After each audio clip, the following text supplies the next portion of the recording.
हमारे सभी पाठकों को प्यार भरा नमस्कार।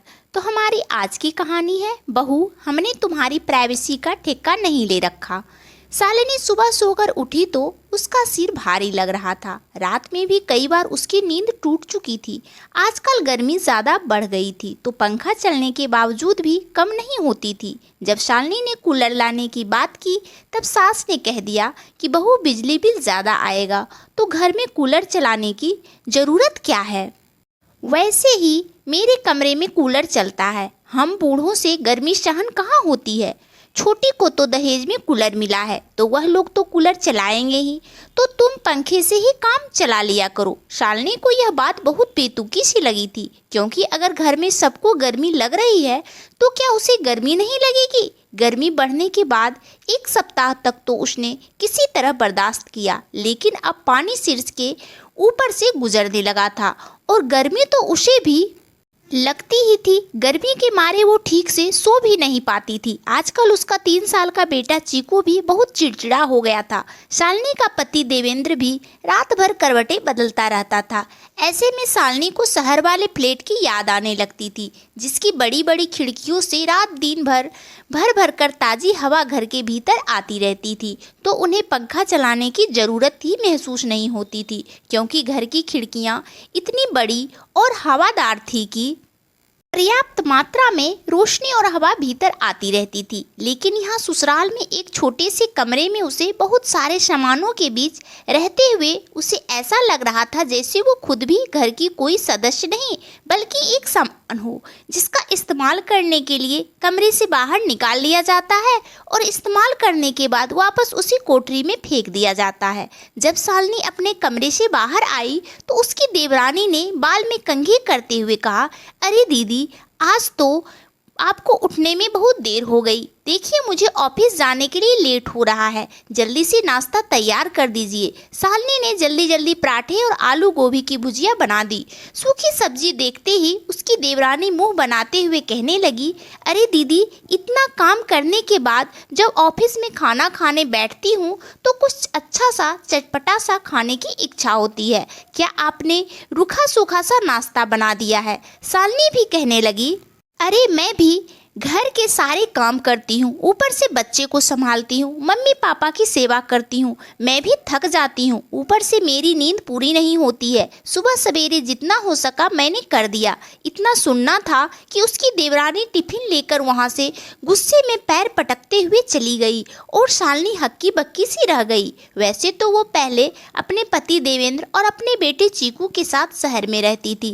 कोरोना के समय जब घर से ही काम चलने लगा तब देवेंद्र भी घर से ही काम करने लगा था। शहर में उसने बेटे के जन्म के बाद से एक फ्लैट ले लिया था, जिसमें वो लोग आराम से रहते थे। घर की बड़ी बड़ी खिड़कियों से दिन भर ताज़ी ताज़ी हवा आती जाती रहती थी। घर के पीछे ही किसी का फार्म हाउस था, इसलिए आसपास का वातावरण बहुत ही बढ़िया था।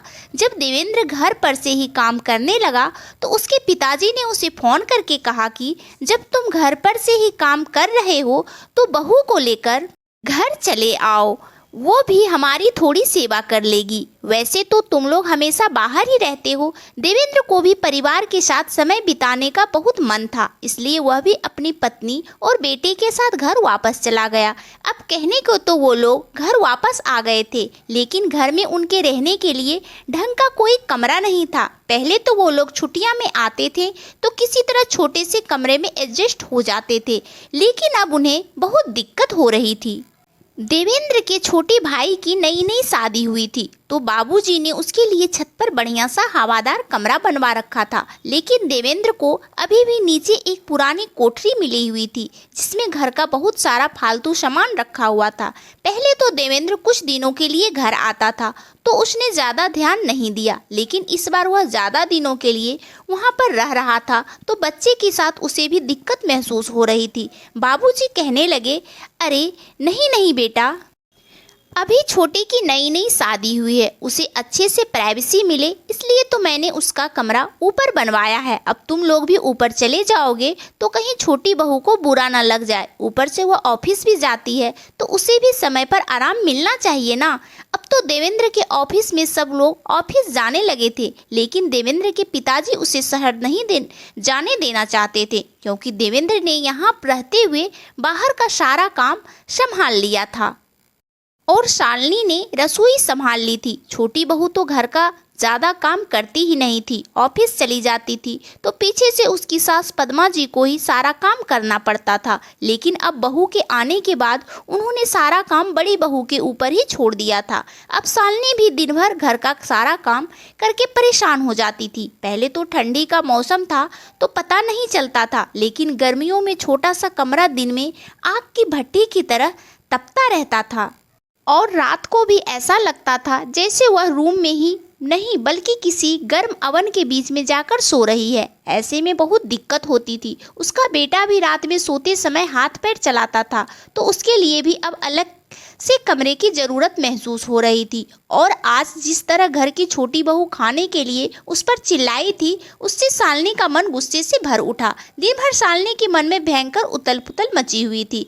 वह बस यही सोच रही थी कि अगर वो ससुराल में रहकर सास ससुर की देखभाल कर रही है, सारे काम भी कर रही है, तो कम से कम उसे ससुराल में एक पर्सनल कमरा तो मिलना ही चाहिए जहां वह सुकून से रह सके और अपनी थकान भी उतार सके। शाम को जब वह अपनी सास को चाय देने के लिए गई तो उसने देखा कि उसकी सास समोसा खा रही थी। उसने चाय का प्याला उनके सामने रखते हुए कहा, मम्मी जी, गर्मी कुछ ज़्यादा ही बढ़ गई है। मेरे कमरे में इतना सारा सामान है, आप कहें तो कुछ बेकार पड़े हुए सामान यहाँ से हटवा देती हूँ। पद्मा जी तुरंत ही बोल पड़ी, बहू, हर सामान से कुछ न कुछ भावनाएं जुड़ी हुई है तो सामान तो कमरे में ही रहेगा।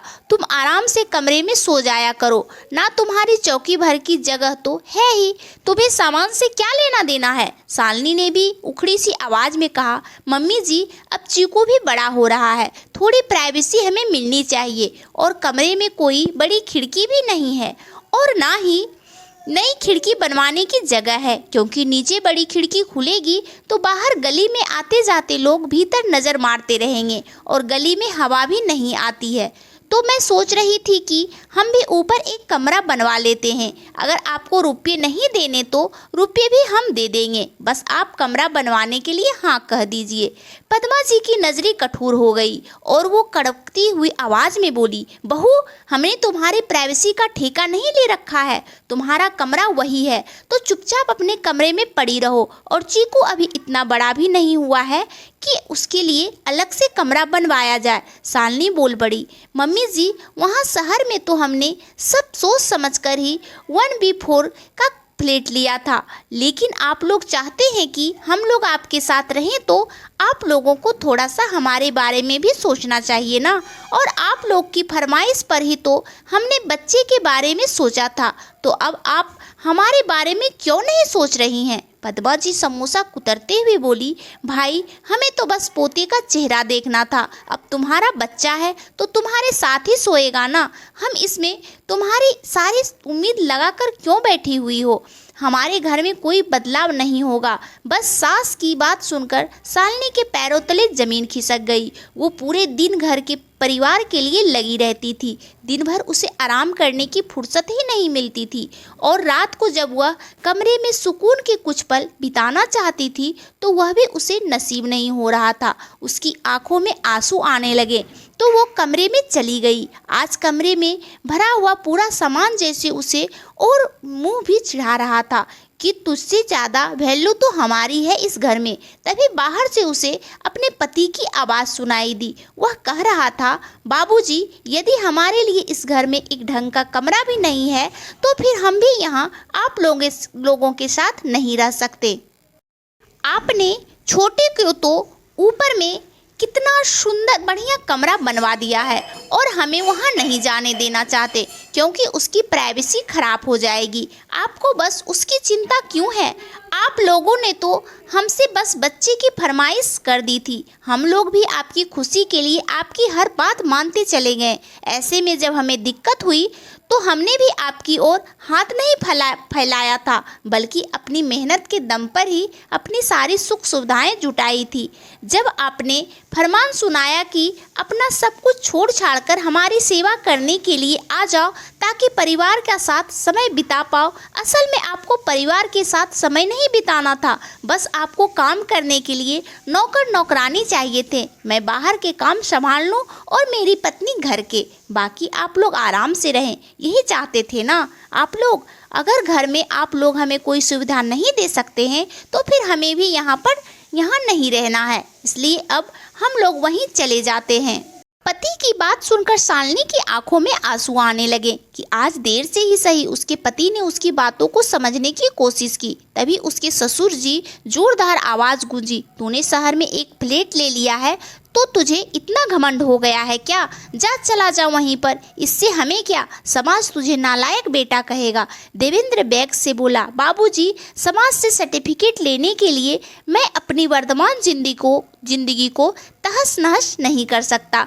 मुझे भी थोड़ा सुकून चाहिए, 2 पल का आराम चाहिए, लेकिन जब नहीं मिल पा रहा है तो मैं भी यहाँ नहीं रहना चाहता। वो अपने कमरे में आया और अपनी पत्नी की मदद से जल्दी जल्दी सामान पैक करके घर से निकल गया।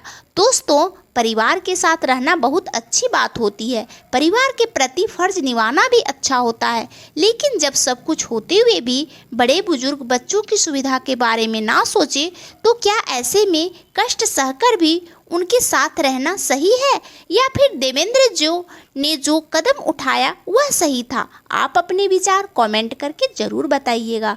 और दोस्तों, कहानी अच्छी लगे तो इस कहानी को लाइक और चैनल को सब्सक्राइब ज़रूर से ज़रूर कर लीजिएगा। और आप सब अपने जीवन में बहुत बहुत बहुत खुश रहिए, यही भगवान से प्रार्थना है। धन्यवाद दोस्तों।